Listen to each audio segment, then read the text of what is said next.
Mesdames et messieurs, bonjour ou bonsoir. Ça dépend seulement de l'endroit où vous êtes. Comme nous le savons tous, nul n'a le droit d'ignorer son histoire. Raison pour laquelle aujourd'hui, la Kaolack TV est venue ici à Darou Ridouane, chez le bourg du Saloum, Thierno Ndaw, pour vous faire découvrir ou même vous rappeler l'histoire du Saloum. Ok, j'ai l'honneur de recevoir Badara Mbaye. Hein? Voilà, j'ai l'honneur de recevoir Badara Mbaye, un historien, mais aussi quelqu'un qui connaît et qui maîtrise parfaitement l'histoire du Saloum. Bonjour, M. Badara. Bonjour, Mme Fatih. C'est un honneur de vous recevoir ici à Kaolack TV. C'est à moi de vous remercier de l'honneur que vous m'avez offert. Vous m'avez donné l'opportunité aujourd'hui de parler de l'histoire du Saloum, de parler de notre histoire, de notre culture. J'en serai très fier. Merci beaucoup. Merci. Mais M. Ndaw, est-ce que vous pouvez nous revenir sur l'historique du royaume Saloum? Oui, je dirais l'historique du royaume du Saloum. Vous savez que autrefois, le Sénégal était divisé en plusieurs royaumes. Il y avait le Sine, il y avait le Kayor, il y avait le Baol, il y avait aussi le Saloum. Le Saloum était au cœur du Sénégal. Et le Saloum a connu plusieurs bourgs. Et cette histoire, nous la vivons jusqu'à présent. C'est parce que aussi, le Saloum était la terre d'accueil des immigrés, la terre d'accueil des étrangers, et il y avait toutes les ethnies du Sénégal qui se regroupaient dans le Saloum, avec une organisation royale parfaite. Et le premier bourg du Saloum, c'était qui? Le premier bourg Saloum, c'était Bégandour. Et avant Bégan, il n'y avait pas de bourg. Il y avait des lamanes. Le laman était un musulman, en principe un marabout.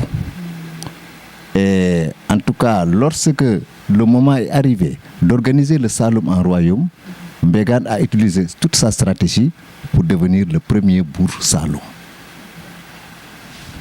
Maintenant, passons à l'organisation du royaume. Comment ça a été?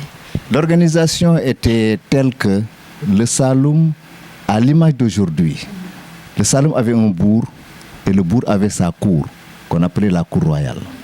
Et dans la cour royale, il y avait le Djaraf, il y avait le Farba, il y avait aussi beaucoup de provinces qui tournaient autour du Saloum. C'était aujourd'hui au Sénégal. C'est le Sénégal, mais c'est divisé en plusieurs régions. Alors, le Saloum aussi était divisé en plusieurs provinces.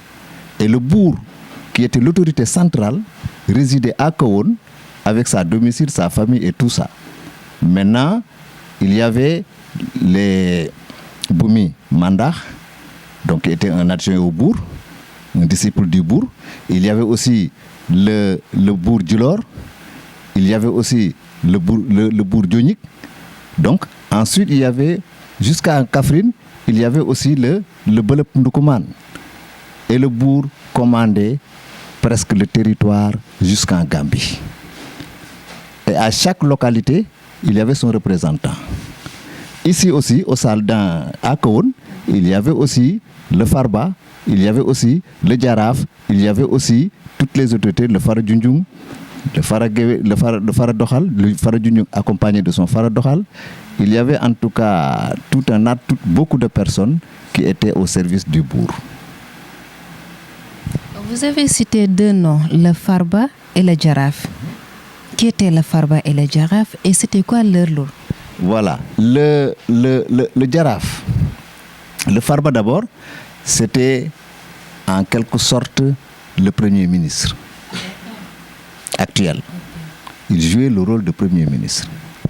Le Djaraf, quant à lui, il était le Djaraf du bourg, mais il dirigeait une partie, c'était en tout cas une famille qui était appelée à être Djaraf dans le Saloum. À chaque fois, alors, tous ces gens-là, en tout cas, étaient au service du bourg. Mais le Farba et le grand Farba, c'est lui, en tout cas, le bourg, après le Boumi, le grand Farba. Parce que le grand Farba jouait le rôle de Premier ministre. Le bourg, le Boumi et le grand Farba. Le Boumi, c'était le petit frère du bourg. Après le bourg, c'est le Boumi qui vient. Après le Boumi était toujours à côté du bourg. Mais le Farba, c'est lui qui gérait l'administration du royaume. Voilà. Vous nous avez dit que le premier bourg du Saloum, c'était Begandour. Donc lui, c'était un Dour. Aujourd'hui, l'actuel bourg est un Dao. Maintenant, je voudrais savoir les conditions de choix du bourg. Voilà. Les conditions d'éligibilité du bourg. Merci, Mamfari. Pour être bourg au Saloum, il fallait être un descendant d'une Linguère. Forcément, la maman devrait être Linguère et le bourg devait être un Guelewar. Qui n'est pas Guelewar, qui n'a pas une mère Linguère et qui est Guelewar, ne pouvait pas être bourg au Saloum. Donc le trône était cédé de manière matrimoniale, différemment au Jolof, qui avait choisi l'option patrimoniale. Au Jolof, il fallait être Fall, un Fall, pour être en tout cas un Damel ou un Teigne. Ici au Saloum, il fallait être Guelewar. Donc, c'est la lignée maternelle. C'est pourquoi il y avait au Saloum des bourgs qui s'appelaient Fall, des bourgs qui s'appelaient Ndao, des bourgs qui s'appelaient Diouf, des bourgs qui s'appelaient... Voilà. Donc, c'était en tout cas la lignée matrimoniale. Et la lignée matrimoniale ne fait pas le nom de famille. Voilà. Voilà. Je suis d'accord. En fait, comme tous les royaumes, le royaume Saloum aussi avait ses provinces. Je vous dis que le royaume du Saloum avait plusieurs provinces. Plusieurs provinces. Vous savez que le royaume du Saloum était très vaste. Très vaste. Je vous cite la province de Dionik. Il y avait le bourg Dionik. Il y avait la province de Djulor, le bourg Djulor. Il y avait aussi le Ndoukoumane, qui avait aussi un Belep. Il y avait un Belep. Donc, toutes ces provinces-là, et il y avait tant d'autres, toutes ces provinces-là, en tout cas, étaient au service du bourg Saloum. Parlons maintenant du Gamou de Kahone. Pourquoi ce Gamou? Pourquoi ce Gamou? Vous savez que l'histoire nous a montré que lorsque, en tout cas, nous avons laissé le Gamou en rade, beaucoup de malheurs se sont passés ici. Beaucoup de choses. Parce que le Gamou était un événement annuel. L'événement annuel qui était décrété par le bourg. Et c'est dans le Gamou que le bourg et les grands savants, les grands connaisseurs prédisaient pour l'hivernage. C'était en quelque sorte comme un khoy. On disait, cette année, il y aura ceci, ceci, ceci, ceci. Alors, s'il devait arriver un malheur, les gens le savaient, et maintenant, le bourg, avec sa cour royale, faisait tout, en tout cas, pour dévier ce malheur qui ne parviendrait jamais dans le Saloum. Et maintenant, dans le Gamou aussi, la population, parce que personne n'avait le droit de circoncire son garçon. Personne dans le Saloum. Et maintenant, ces garçons, qui étaient en tout cas un peu mûrs, devraient être circoncis. Et maintenant, dans le Gamou, on demandait au bourg de donner un lel, ce qu'on appelle un lel. Alors, le lel, c'est quoi? C'est d'amener les enfants et de les faire circoncire. Chaque homme, chaque famille présentait le garçon qu'il avait pour qu'il soit circoncis. Et le bourg ramassait tout et les faisait circoncire. Et les nourrissait pendant plusieurs jours. Et les écartait de leur famille. Et les écartait, en tout cas, les mettait, les gardait quelque part avec des gens qui les surveillaient, ils les nourrissaient et ils les apprenaient aussi la tradition. Comment faut-il faire pour être un homme? Qu'est-ce qu'il faut faire? Quel est votre rôle dans la société? Ainsi de suite, ainsi de suite, ainsi de suite. Donc c'était une école. C'était d'abord une étape que chaque homme doit traverser, mais ensuite une école aussi pour avoir une certaine formation. Et le Gamou avait en tout cas... le Gamou était tout pour le Saloum. Oui. Mais ça, c'était avant. Et maintenant, le Gamou, ça n'a pas changé, ou bien il y a des changements et des améliorations. Mais bien sûr, ça va changer avec le temps. Ça change. Maintenant, il n'y a plus de bourg comme autant. Parce qu'autant le bourg était en tout cas la personne... le bourg, même s'il voyait quelque chose que tu avais, par exemple, et que ça doit être utilisé en tout cas pour la population, ou bien pour lui-même, ou bien pour en tout cas d'autres, le bourg s'en saisissait et en faisait ce qu'il veut. Mais maintenant, vous savez, avec la modernisation, avec l'indépendance, le Sénégal maintenant est découpé en régions, etc., etc. Mais chacun est libre maintenant de garder sa tradition.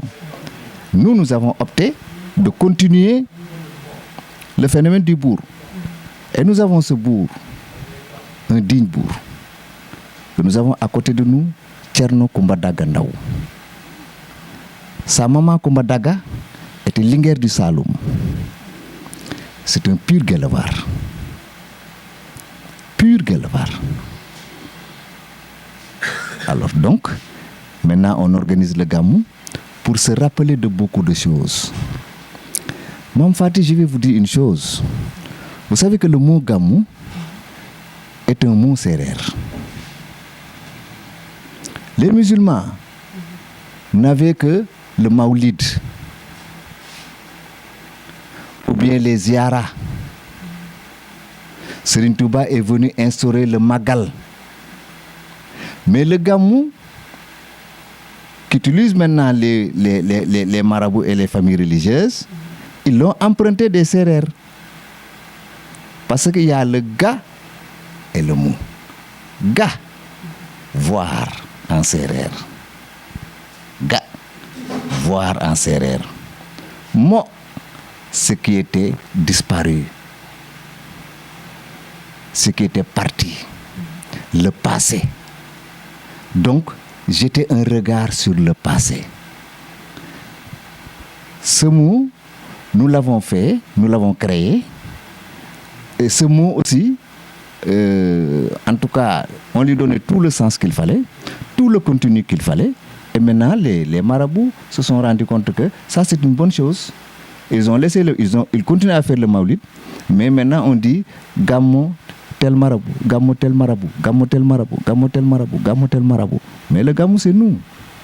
C'est nous, c'est nous, c'est notre propriété. Le Gamou, c'est spécifique donc au Sahel. Oui. Gamou. Gamou. Jeter le regard sur le passé. Oui. Jeter un regard sur le passé. C'est ça que nous avons fait aujourd'hui avec M. Mbaye. Et Dieu merci, on ne l'a pas regretté. Un grand merci pour votre disponibilité, mais aussi un grand merci pour votre savoir et votre connaissance, votre parfaite maîtrise de l'histoire. Merci beaucoup. Merci, Mme Fati. C'est à moi de vous remercier. Merci beaucoup pour ce que vous avez fait. Merci la télévision, cette nouvelle télévision. En tout cas, on prie pour vous, pour que cette télévision aille de l'avant. Pour que demain, après-demain, vous serez au top parmi les chaînes de télévision les plus connues et les plus vues dans ce pays et dans le monde. Ne ratez pas notre Gamou. Merci beaucoup. Inch'Allah, nous ne le raterons pas. Allez, merci chers téléspectateurs, à la prochaine.